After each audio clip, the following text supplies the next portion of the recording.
नमस्कार मित्रजनों, क्या आप रात के उस गहन अंधेरे को महसूस कर सकते हैं जब बिस्तर पर लेटे लेटे आंखें तो बंद हो जाती हैं लेकिन मन की आग कभी बुझने का नाम नहीं लेती। वो चिंताएं जो जैसे कोई अदृश्य शत्रु बनकर आपको घेर लेती हैं और सुबह उठते ही लगता है कि जीवन एक बोझ बन गया है। कल्पना कीजिए, एक ऐसी प्रार्थना जो आपके कानों में धीरे धीरे समा जाती है, जैसे कोई पुराना सखा आपकी हर पीड़ा को सहलाता हुआ बोले, और जब सूरज की पहली किरणें छूने लगें तो आपका पूरा संसार बदल चुका हो। दर्द विलीन, आशा का सूरज उग आया और आत्मा में एक ऐसी शांति जो कभी न छिने। दोस्तों, आज की ये रात खास है क्योंकि ये प्रार्थना सुनने के बाद आपका जीवन चमत्कार की तरह निखर जाएगा। बस एक बार कोशिश कीजिए, गहरी सांस लीजिए और मेरी बातों में डूब जाइए, क्योंकि ये सफर आपके दिल को झकझोर देगा। मैं जानता हूं जीवन की राहें कितनी कठिन और उबड़-खाबड़ होती हैं, खासकर हम भारतीयों के लिए जो दिन रात मेहनत करके भी कभी सुकून की सांस नहीं ले पाते। क्या आपने कभी सोचा है कि क्यों हर रात सोने से पहले वो बेचैनियां आपको सताती रहती हैं, जैसे कोई अनजाना डर मन को खाए जा रहा हो। आप थकान से चूर होकर लेट जाते हैं, लेकिन नींद कहां आती है। मन में घूमते रहते हैं सवाल, कल का दिन कैसे कटेगा, नौकरी की चिंता, परिवार की जिम्मेदारियां जो कंधों पर पहाड़ सा बोझ बन जाती हैं, और वो रिश्ते जो कभी कितने मजबूत लगते थे अब क्यों दरकने लगे हैं। दोस्तों, ये दर्द सिर्फ आपका नहीं, ये हर उस घर का है जहां मां रसोई में थक कर चूर हो जाती है, पिता बाहर की दुनिया से जूझता है और बच्चे सपनों के पीछे भागते हैं लेकिन रुकते नहीं। क्या आपके साथ भी ऐसा हुआ है जब रात के सन्नाटे में आंसू बहते हैं और लगता है कि भगवान ने भुला दिया है। ये समस्याएं हमें अंदर से तोड़ देती हैं, स्वास्थ्य बिगड़ जाता है, दिल की धड़कनें अनियमित हो जाती हैं, रिश्तों में कड़वाहट घुल जाती है और आत्मविश्वास कहीं गुम हो जाता है।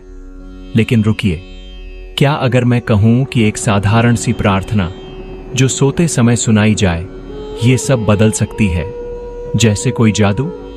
क्या आप तैयार हैं इस रहस्य की गहराई में उतरने के लिए? चलिए धीरे धीरे इस दर्द को और करीब से देखते हैं, क्योंकि बिना दर्द को समझे आशा का महत्व नहीं चखा जा सकता। कल्पना कीजिए एक छोटे से गांव की कहानी, जहां एक साधारण सी औरत रहती थी। नाम था लक्ष्मी। लक्ष्मी की जिंदगी में सब कुछ था, प्यारा सा पति, 2 मासूम बच्चे, एक छोटा सा खेत, लेकिन रातें उसके लिए काल बन गई थीं। पति की नौकरी अचानक छूट गई, बच्चे बार बार बीमार पड़ते और वो खुद उदासी के सागर में डूब रही थी। हर रात बिस्तर पर लेटी वो सोचती, हे राम, ये कब तक चलेगा। नींद तो दूर, आंखें सूखी रहती और सुबह उठकर वो और ज्यादा टूट जाती। क्या आपके साथ भी ऐसा हुआ है जब लगता है कि जीवन एक अंतहीन संघर्ष बन गया है और कोई रास्ता नजर नहीं आता? लक्ष्मी ने एक दिन अपनी सास से सुना कि सोते समय एक विशेष प्रार्थना सुनो जो भगवान की कृपा बरसाती है। उसने हिचकिचाते हुए आजमाया और अगली सुबह। लेकिन रुकिए, मैं अभी पूरी कहानी नहीं खोलूंगा, क्योंकि पहले आपको अपनी इन परेशानियों से जूझना पड़ेगा ताकि ये प्रार्थना का प्रभाव और गहरा महसूस हो। दोस्तों, हमारी भारतीय जिंदगी में कितनी ही चुनौतियां बसी हैं। शहरों के शोर शराबे में जहां सुबह से शाम तक ट्रैफिक की मार, बॉस की फटकार और घर लौटते ही बच्चों की पढ़ाई की चिंता हमें घेर लेती है। क्या आपने कभी महसूस किया कि दिल में एक गहरा खालीपन क्यों सताता है, जैसे कोई महत्वपूर्ण चीज हमेशा के लिए खो गई हो। वो बचपन के रिश्ते जो कितने निश्चल थे अब क्यों सिर्फ बहस और अलगाव का कारण बन जाते हैं। माँ बाप बूढ़े हो रहे हैं लेकिन हम उनके पास वक्त ही नहीं निकाल पाते। और स्वास्थ्य, वो छोटी मोटी तकलीफें जो दिन में इग्नोर कर देते हैं, रात में दर्द बनकर लौट आती हैं। मैं खुद सोचता हूं, क्या ये सब भगवान की मर्जी है या हमारी अपनी कमजोरियां? लेकिन सवाल ये उठता है, क्या श्री कृष्ण गीता में कहते हैं कि कर्मण्येवाधिकारस्ते मा फलेषु कदाचन, यानी हमें अपने कर्म पर ध्यान देना चाहिए, फल की चिंता नहीं? तो फिर ये रातें क्यों इतनी काली लगती हैं? इसका सरल अर्थ ये है कि हम चिंता छोड़कर बस अपने कर्तव्य निभाएं। भगवान फल दे देंगे, लेकिन हम तो चिंता में ही डूबे रहते हैं। क्या आपके मन में भी ऐसे विचार आते हैं? चलिए इस दर्द को थोड़ा और खंगालते हैं, क्योंकि अभी तो सफर की शुरुआत है। याद कीजिए वो कालखंड जब कोरोना जैसी महामारी ने पूरे देश को थर्रा दिया। लाखों परिवार बिखर गए, नौकरियां उड़ गईं और रातें डर से भरी हो गईं। एक ऐसा ही व्यक्ति था राजू, जो कोलकाता का रहने वाला एक साधारण क्लर्क था। उसकी पूरी फैमिली बीमार पड़ गई, नौकरी चली गई और वो रात रात भर जागता रहता, मन में चीखता, हे भगवान क्यों मेरे साथ ये सब। क्या आपके मन में भी ऐसे सवाल कभी गूंजे हैं जब लगता है कि दुनिया ने धोखा दे दिया? राजू की कहानी में मोड़ तब आया जब उसकी पुरानी दोस्त ने कहा, भाई रात को सोते समय ये प्रार्थना सुनो, रामचरितमानस की तरह जो तुलसीदास जी ने लिखी वो शक्ति देगी। लेकिन वो पहले तो हंसा, सोचा ये पुरानी बातें हैं। फिर हताशा में उसने सुन ली और सुबह, अरे मैं फिर से रोक रहा हूं, क्योंकि पहले यह समझना जरूरी है कि रामचरितमानस में तुलसीदास जी कहते हैं, राम नाम जपो सब सुख होए, यानी राम का नाम जपने से सारी सुख मिल जाते हैं। इसका मतलब ये कि सच्ची भक्ति से जीवन की हर समस्या हल हो सकती है। दोस्तों, ये प्रार्थना वैसी ही है, लेकिन पहले अपनी इन समस्याओं को गले लगाइए। वो आर्थिक संकट, वो भावनात्मक सूखा, वो शारीरिक थकान। क्या आप अब आशा की ओर बढ़ने को तैयार हैं? क्योंकि कहानी अब मोड़ लेने वाली है। अब सोचिए, जब रात का घना अंधेरा चारों तरफ छा जाता है और पूरा संसार सोने लगता है, तो भगवान का कान सबसे खुला होता है। वो हर फुसफुसाहट सुनते हैं। क्या आपने कभी महसूस किया कि अकेलेपन के उन पलों में प्रार्थना सबसे ज्यादा असरदार क्यों होती है? ये प्रार्थना ऐसी है जो आपके अवचेतन मन को छूती है, जैसे कोई नरम हवा जो तूफान को शांत कर दे। दर्द से निकलकर अब आशा की पहली किरण दिखाई देने लगी है। लक्ष्मी की वो कहानी याद है ना? गांव वाली वो औरत, जब उसने पहली बार प्रार्थना सुनी तो नींद आई, गहरी और शांतिपूर्ण नींद। सुबह उठी तो लगा कि कंधों का बोझ हल्का हो गया। पति को नई नौकरी का समाचार मिला, बच्चे हंसने लगे। लेकिन कैसे? क्योंकि प्रार्थना में विश्वास था और संत कबीर कहते थे, कबीरा खड़ा बाजार में मांगे सबकी खैर। यानी कबीर बाजार में खड़े होकर सबकी भलाई मांगते थे। इसका सरल अर्थ ये कि जब हम दूसरों की भलाई सोचते हैं तो अपनी भी हो जाती है। लेकिन यहां प्रार्थना खुद की भलाई के साथ सबकी के लिए है। दोस्तों, क्या आपके जीवन में भी ऐसा चमत्कार हो सकता है? कल्पना कीजिए, आप बिस्तर पर लेटे हैं, आंखें बंद, और ये शब्द आपको ले जाते हैं उस जगह जहां सारी चिंताएं वाष्पित हो जाती हैं। लेकिन रुकिए, ये तो बस शुरुआत है। अब हम इस प्रार्थना की गहराई में और उतरेंगे, ताकि आप समझें कि ये क्यों इतनी जादुई है। हमारी भारतीय संस्कृति में प्रार्थना का स्थान तो सर्वोच्च है ना। बचपन से हम सुनते आए हैं कि भगवान का नाम जपो तो मन शांत हो जाता है। लेकिन यह प्रार्थना खास है, सोते समय सुनने वाली, क्योंकि नींद के दौरान मन सबसे ग्रहणशील होता है, जैसे कोई खाली कागज जो कुछ भी लिखा जाए। क्या आपने कभी सोचा कि सपनों में भगवान कैसे आ सकते हैं और मार्ग दिखा सकते हैं? हाँ, बिल्कुल आ सकते हैं। राजू की कहानी जारी रखूं, वो जिसने पहले मजाक उड़ाया था। जब उसने प्रार्थना सुनी तो सपने में उसे लगा कि कोई मजबूत हाथ उसका सहारा दे रहा है, जैसे हनुमान जी की तरह। सुबह उठा तो फैमिली ठीक हो चुकी थी और एक फोन आया, नई नौकरी का। चमत्कार था ये? हाँ, लेकिन विश्वास का चमत्कार। श्री कृष्ण गीता में अर्जुन से कहते हैं, योगस्थ कुरु कर्माणि, यानी योग की स्थिति में रहकर कर्म करो। इसका मतलब ये कि शांत मन से काम करने से सफलता मिलती है, और ये प्रार्थना वही शांति लाती है। दोस्तों, आपकी जिंदगी में भी ऐसे पल आ सकते हैं, लेकिन पहले इन दर्द भरी यादों को पीछे छोड़िए। वो तनाव, वो भय, सब प्रार्थना के आगे पानी भर जाएंगे। अब धीरे धीरे हम इस प्रार्थना के करीब पहुंच रहे हैं। लेकिन मैं चाहता हूं कि आप हर शब्द को अपने दिल से महसूस करें, क्योंकि अगला हिस्सा आपको और बांध लेगा। क्या आपके मन में कभी ऐसा हुआ है कि रिश्तों की वजह से रातें काटना मुश्किल हो जाता है? जैसे कोई पुराना प्यार जो फीका पड़ गया हो, या परिवार में छोटे मोटे झगड़े जो पहाड़ बन जाते हैं। एक छोटी सी कहानी सुनिए। मेरा परिचित था श्याम, जो चेन्नई का एक इंजीनियर था। उसकी शादीशुदा जिंदगी टूटने की कगार पर आ गई थी। पत्नी से अनबन, बच्चे बीच में फंस गए।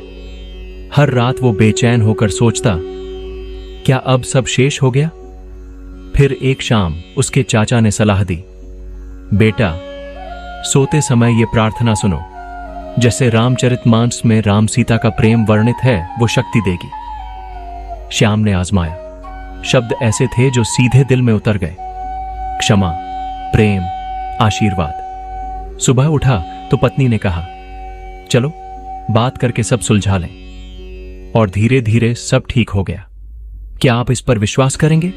रामचरितमानस में तुलसीदास जी लिखते हैं, प्रभु चरित सुनि रघुनाथ के, भय सब सुखी सज्जन। यानी राम के चरित्र को सुनने से सब सुखी हो जाते हैं। इसका सरल अर्थ ये कि भगवान की कथाएं सुनने से जीवन सुखमय बनता है। दोस्तों, ये प्रार्थना रिश्तों को पुनर्जीवित करती है। लेकिन क्यों? क्योंकि ये भगवान को आमंत्रित करती है, जो सबसे बड़ा मरहम लगाने वाला है। अब आशा की इस लहर पर सवार हो जाइए, दर्द को अलविदा कहिए और इस प्रकाश की ओर बढ़िए। क्या आप वो बदलाव महसूस कर रहे हैं? रुकिए, अभी तो और गहराई बाकी है। जैसे जैसे रात गहराती जाती है, प्रार्थना का प्रभाव और बढ़ता चला जाता है। हमारी परंपरा में रात को ब्रह्म मुहूर्त कहा जाता है, जब प्रार्थना सबसे अधिक फलदायी होती है। क्या आपने कभी सुना है कि नींद के जादू से मन की सारी बाधाएं दूर हो जाती हैं? हाँ, ये प्रार्थना ठीक वैसी ही है। अब सोचिए, स्वास्थ्य की उन परेशानियों पर, वो लगातार सिर दर्द, वो थकान जो हड्डियों तक उतर जाती है। एक ऐसी महिला थी, नाम था सरिता, जो लंबे समय से अनिद्रा की शिकार थी। डॉक्टर बोले, दवाएं लो, लेकिन उसने प्रार्थना का सहारा लिया। रात भर सुनी और सुबह से नींद नियमित हो गई। शरीर में ताजगी आ गई। चमत्कार नहीं, भगवान की अनुकंपा। संत कबीर कहते थे, माला फेरत जुग भया, फिरा न मन का फेर।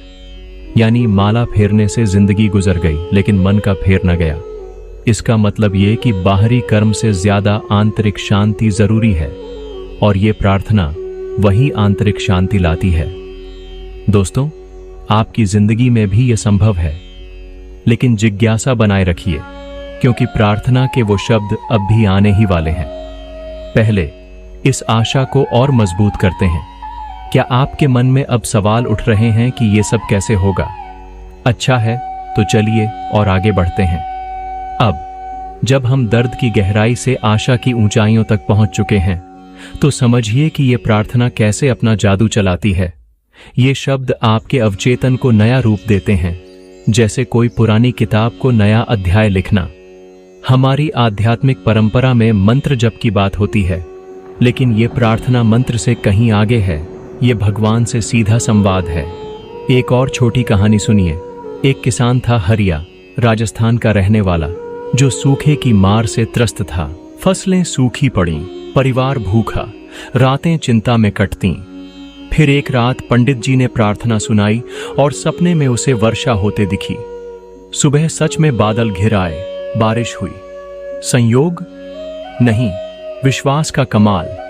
श्री कृष्ण गीता में कहते हैं, न ही ज्ञानेन सदृशम पवित्र मिह विद्यते। यानी ज्ञान से बढ़कर कोई पवित्र चीज इस दुनिया में नहीं। इसका सरल अर्थ ये कि सच्चा ज्ञान और भक्ति से सब शुद्ध हो जाता है, और ये प्रार्थना वही ज्ञान का स्रोत है।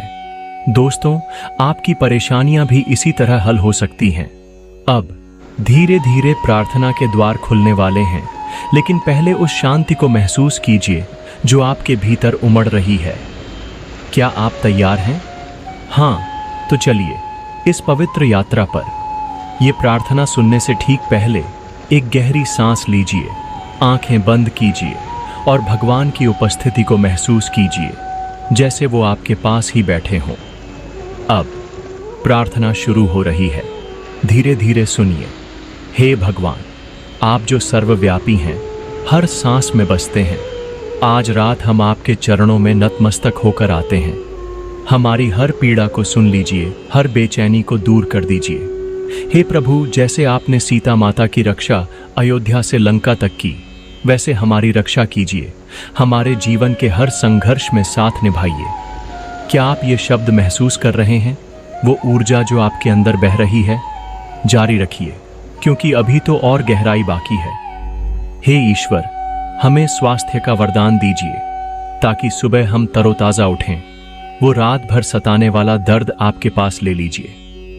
हम जानते हैं कि आप चमत्कार कर सकते हैं। जैसे आपने हनुमान जी को असीम शक्ति प्रदान की, वैसे हमें भी आंतरिक बल दीजिए। दोस्तों, ये शब्द अब आपके दिल की गहराइयों में उतर रहे हैं, जैसे कोई नदी बह रही हो। हे भगवान, आर्थिक संकटों से हमें मुक्त करो। जैसे आपने लक्ष्मी मां को धन की देवी बनाया, वैसे हमारे जीवन में समृद्धि की वर्षा करो। रात की इस शुभ घड़ी में हमारी पुकार सुन लीजिए। क्या आपके मन में अब शांति की लहरें उठ रही हैं? हां, तो ये प्रार्थना का कमाल है। जारी। हे प्रभु, हमारे परिवार के बंधनों को और मजबूत कीजिए। बच्चे, माता पिता, जीवन साथी, सबको एक सूत्र में बांध दीजिए।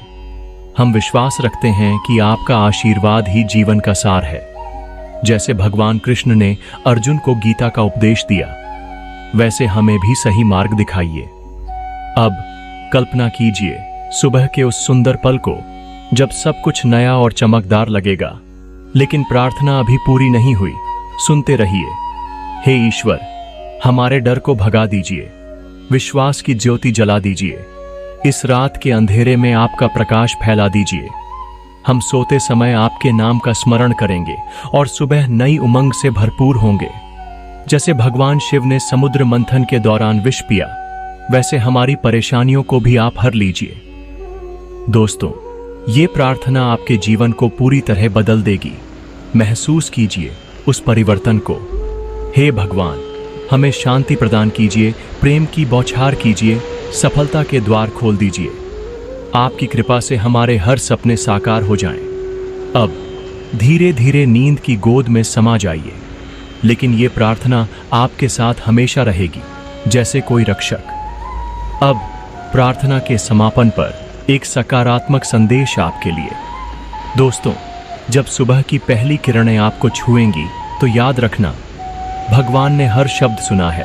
आपकी जिंदगी अब बदल चुकी है। विश्वास को कभी ना छोड़ना। हर रात इस प्रार्थना को दोहराना और देखना कैसे चमत्कार होते हैं। संत कबीर की तरह कहूं तो, पोथी पढ़ी पढ़ी जग मुआ, पंडित भया न कोय। यानी किताबें पढ़ पढ़कर दुनिया मर गई, लेकिन कोई सच्चा पंडित न बना। इसका अर्थ ये कि सच्ची भक्ति किताबों से ज्यादा दिल से आती है, और यही भक्ति आपको नई जिंदगी देगी।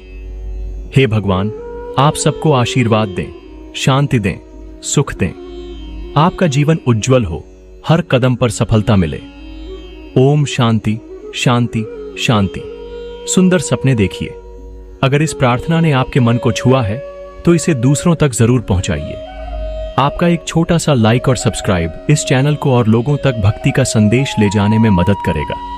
कमेंट में राधे राधे लिखकर जुड़ना मत भूलिएगा। श्री हरिवंश।